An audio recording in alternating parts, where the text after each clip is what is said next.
नीतीश के दिल्ली आने और लालू प्रसाद के साथ जुड़ने के बाद एक नई चर्चा छिड़ गई है। दिल्ली से आकर नीतीश कुमार ने जो बयान दिए हैं, उन बयानों को लेकर के अब बिहार की राजनीति एक बार फिर से गर्म आ गई है। आपको बता दें कि जब नीतीश कुमार से भारतीय जनता पार्टी ने सवाल खड़ा किया कि 2005 में जब आप पाला बदले थे तो आपने क्या कहा था, आखिर ऐसी क्या वजह थी कि आपने 2005 में लालू प्रसाद के राज को जंगल राज कहा था और आज क्या बदल गया है। ये विवाद और ये चर्चा तब छिड़ी है जब नीतीश कुमार ने पत्रकारों द्वारा पूछे गए सवाल पर, जो कि भारतीय जनता पार्टी के सवाल थे कि नीतीश कुमार एक बार फिर से जंगल राज के साथ चले गए हैं और जंगल राज पार्ट 3 शुरू हो गया है। ऐसी स्थिति में नीतीश कुमार क्या कहेंगे? नीतीश कुमार अपनी कुर्सी बचाने के लिए अगर उधर गए हैं तो ये बिहार के लोगों के साथ धोखा है। इस सवाल का जवाब जब पत्रकारों ने नीतीश कुमार से पूछा तो नीतीश कुमार फिर भड़क गए और उन्होंने कहा कि बिहार में जंगल राज नहीं, जनता राज चल रहा है और ये जनता राज ही भारतीय जनता पार्टी को उखाड़ करके फेंक देगी। इन सारे सवालों का जवाब खोजने और ढूंढने में हर दल लगा हुआ है।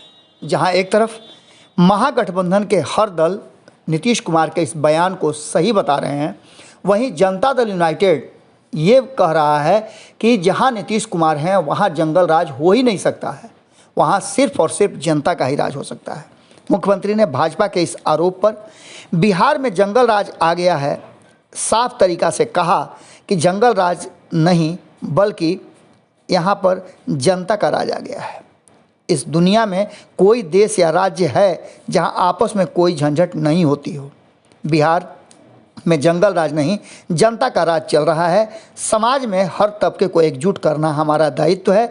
जो पीछे कर रह गए हैं उनको बढ़ाना और मुख्य धारा में लाना हमारा काम है। राज्य एवं देश को भी आगे बढ़ाने के लिए हम काम करना शुरू कर चुके हैं और पहले से भी कर रहे हैं।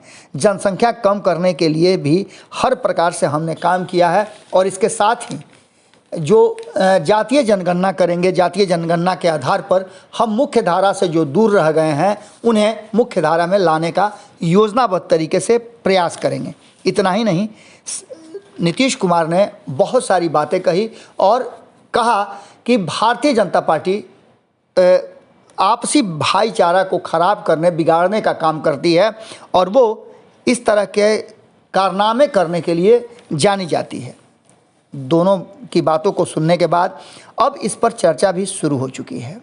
लालू प्रसाद ने जैसे ही दिल्ली से आए, उन्होंने लालू प्रसाद से मुलाकात की और मुलाकात करके दिल्ली में हुई सारी बातों को और जिनसे जो बातें हुई है उस पर जानकारी दी। उसके बाद से जब वो गया से लौट करके आ रहे थे तो मीडिया ने उनसे सवाल किया। इन सारे सवालों का जवाब कहीं ना कहीं अब नीतीश कुमार को देने होंगे। आखिर नीतीश कुमार जब राष्ट्रीय जनता दल के साथ जाते हैं और कांग्रेस के साथ जाते हैं तो भारतीय जनता पार्टी उन पर हमलावर हो जाती है और एक तरफ जहां जंगल राज की बात करती है वहीं दूसरी तरफ भ्रष्टाचार की भी बात करती है। आपको बता दें कि इन सब को लेकर के चरतरफा बयान शुरू हो गए हैं।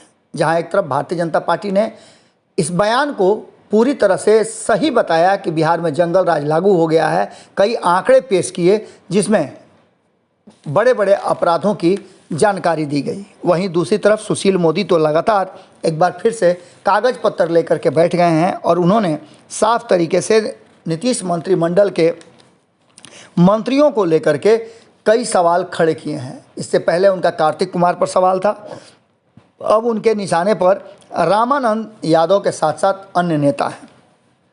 इन सारी बातों को लेकर के जब भारतीय जनता पार्टी हमला कर रही है तो वहीं दूसरी तरफ जदयू, राष्ट्रीय जनता दल और कांग्रेस भी सामने आ गई है। कांग्रेस ने सबसे पहले नीतीश कुमार के इस बयान का समर्थन करते हुए कहा कि बिल्कुल बिहार में जनता का राज चल रहा है और जनता संतुष्ट भी है। वहीं अगर आंकड़ों की बात करें और बिना वजह अगर भारतीय जनता पार्टी आरोप लगा रही है तो पहले अपने शासित राज्यों को देख ले, केंद्र में क्या हो रहा है वो भी देख ले और जो एक नंबर पर अपराध में है उन राज्यों का भी आंकड़ा पेश करना चाहिए। सबसे अव्वल दर्जे पर एक नंबर में अपराध पर उत्तर प्रदेश है, जो कि कई वर्षों से 2 चुनाव से लगातार भारतीय जनता पार्टी के साथ है। वहीं मध्य प्रदेश की बात करें तो उसका नंबर क्या है भारतीय जनता पार्टी को बताना चाहिए, और अपराध के मामले में बिहार का नंबर कितना है ये भी भारतीय जनता पार्टी को साफ करना चाहिए। इतना ही नहीं, अंजुम आरा जदयू की प्रवक्ता रही हैं, जदयू की नेत्री हैं। पिछले चुनाव में उन्होंने किस्मत भी आजमाया था। उनका सीधे तौर पे कहना है कि भारतीय जनता पार्टी इस तरह की बातें करती रहती है। भारतीय जनता पार्टी के पास कोई मुद्दा नहीं है और ना वो देश के बारे में कुछ सोच पाती है। उनका काम है कि लोगों को बरगला करके और लोगों के बीच में वैमनस्य फैला करके सत्ता प्राप्त करना, लेकिन बिहार में वो ऐसा नहीं कर सकती है क्योंकि नीतीश कुमार का राज है। साफ साफ कहना है जनता दल यूनाइटेड का कि नीतीश कुमार जहां रहेंगे, जिसके साथ रहेंगे, वो कभी भी जंगल राज की कल्पना भी नहीं कर सकते हैं। इससे पहले हम जो बातें कर रहे थे उसमें अब अगला नंबर राष्ट्रीय जनता दल का आता है। राष्ट्रीय जनता दल शुरू से ही जंगल राज की बात जब भी होती है तो वो इससे इनकार करते हुए साफ तरीके से कहते हैं कि जंगल राज नाम का कोई चीज़ ही नहीं है। महाजंगल राज की बातें की जा रही थी जब नीतीश कुमार सत्ता में थे और AK-47 लहराई जा रही थी, तब भारतीय जनता पार्टी भी उनके साथ थे। लेकिन अब भारतीय जनता पार्टी और नीतीश कुमार एक साथ हैं तो जंगल राज को जनता राज की संज्ञा दी जा रही है। नीतीश कुमार ने साफ कहा है कि सब एकजुट होकर के प्रधानमंत्री का चेहरा कौन होगा ये फैसला करेंगे, और जिस तरह से विपक्ष एकजुट हो रहा है भारतीय जनता पार्टी की बेचैनी बढ़ रही है। आज के बिग स्टोरी में बिहार के जंगल राज को लेकर के और जनता राज को लेकर के जो चर्चा चल रही है, उस चर्चा में नीतीश कुमार ने कहीं ना कहीं भारतीय जनता पार्टी की ज़मीन जरूर खिसका दी है। इन सारी बातों को लेकर के जो चर्चाएं चल रही हैं उसमें हर बार देखा यह जा रहा है कि भारतीय जनता पार्टी नीतीश कुमार को लालू प्रसाद के नाम से जोड़ करके घेरना चाहती है। हालांकि आपने देखा होगा कि समय समय पर नीतीश कुमार भी इन सारी बातों को लेकर के तेजस्वी यादव पर हमला करते रहे हैं। आपको अगर याद होगा तो सदन में ही उन्होंने तेजस्वी यादव को कहा था कि किस तरह का शासन चलता था अपने माता पिता से पूछ लेना। बात यहीं नहीं रुकती है। नीतीश कुमार और भारतीय जनता पार्टी, राष्ट्रीय जनता दल के बीच में जो आंकड़े रहे हैं, जो सत्ता से बाहर और सत्ता में साथ ही बन करके रहे हैं, उनको देख करके आप अंदाज़ा लगा सकते हैं कि किस तरह की चर्चाएं चल रही हैं। वहीं आपको बता दें कि अमित शाह के बिहार आगमन को लेकर के भी चर्चाएं तेज हो गई हैं। भारतीय जनता पार्टी के इस कार्यक्रम को लेकर के जहां एक तरफ राष्ट्रीय जनता दल लगातार ये कह रहा है कि अमित शाह बिहार दौरा सीमांचल में आकर के यहाँ का माहौल बिगाड़ना चाहते हैं, लेकिन हम पूरी तरह से अलर्ट हैं, हम माहौल बिगाड़ने नहीं देंगे। वहीं जनता दल यूनाइटेड की तरफ से इस कार्यक्रम को लेकर के बहुत सारी बातें तो नहीं, लेकिन इतना ज़रूर कह रहा है जनता दल यूनाइटेड कि अमित शाह के कार्यक्रम को लेकर के जो भारतीय जनता पार्टी चाहती है कि वोटों का ध्रुवीकरण करा दे, उसमें असफल रहेगी। जो कारवां निकल गया है नीतीश कुमार का, वो भारतीय जनता पार्टी को परेशान कर रहा है और भारतीय जनता पार्टी इस बात को समझ चुकी है कि 2024 में उसका सत्ता में वापस आना बहुत मुश्किल, असंभव है। इसके बाद आपको बता दें कि लगातार 2 ही मुद्दे सामने आ रहे हैं। पहला मुद्दा ये कि नीतीश कुमार ने भारतीय जनता पार्टी के साथ छल करके जनादेश का अपमान किया है। वहीं दूसरी तरफ नीतीश कुमार को घेरने की कोशिश हो रही है कि नीतीश कुमार एक बार फिर से जंगल राज की तरफ वापस चले गए हैं। अब देखने वाली बात ये होगी कि नीतीश कुमार, जिनके पास बिहार में गृह विभाग भी है, वो इन सारी चीज़ों पर कैसे अंकुश पाते हैं।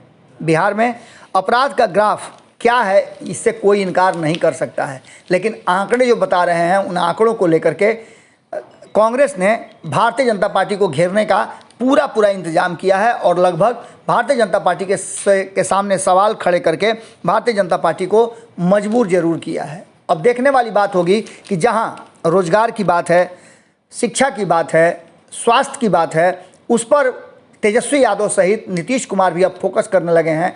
वहां जंगल राज की चर्चा और जनता राज की चर्चा किस तरफ मुड़ रही है, ये देखना दिलचस्प होगा। बिहार में एक नए धारा की राजनीति शुरू हुई है जिसमें नीतीश कुमार का अनुभव और तेजस्वी यादव का जोश कहीं ना कहीं भारतीय जनता पार्टी को परेशान जरूर कर रहा है। और यही कारण है कि भारतीय जनता पार्टी लगातार इस नए गठबंधन पर आरोप प्रत्यारोप लगा रही है और इस गठबंधन को नकारा साबित करने का कोशिश कर रही है। लेकिन इन सब से अलग अपने ही रॉ में भारतीय जनता पार्टी को कड़ी टक्कर देते हुए महागठबंधन की सरकार चल रही है और नीतीश कुमार लगातार जहां प्रधानमंत्री के कुर्सी से नरेंद्र मोदी को उतारने के लिए लगे हुए हैं, वहीं बिहार में जो व्यवस्था है 17 साल से चली आ रही या फिर 32 साल से जो व्यवस्था चली आ रही है, उसके सुधार के लिए तेजस्वी यादव पूरा प्रयास कर रहे हैं। चाहे वो अस्पताल जाना हो, चाहे शिक्षा की बात हो, स्वास्थ्य की बात हो, हर जगह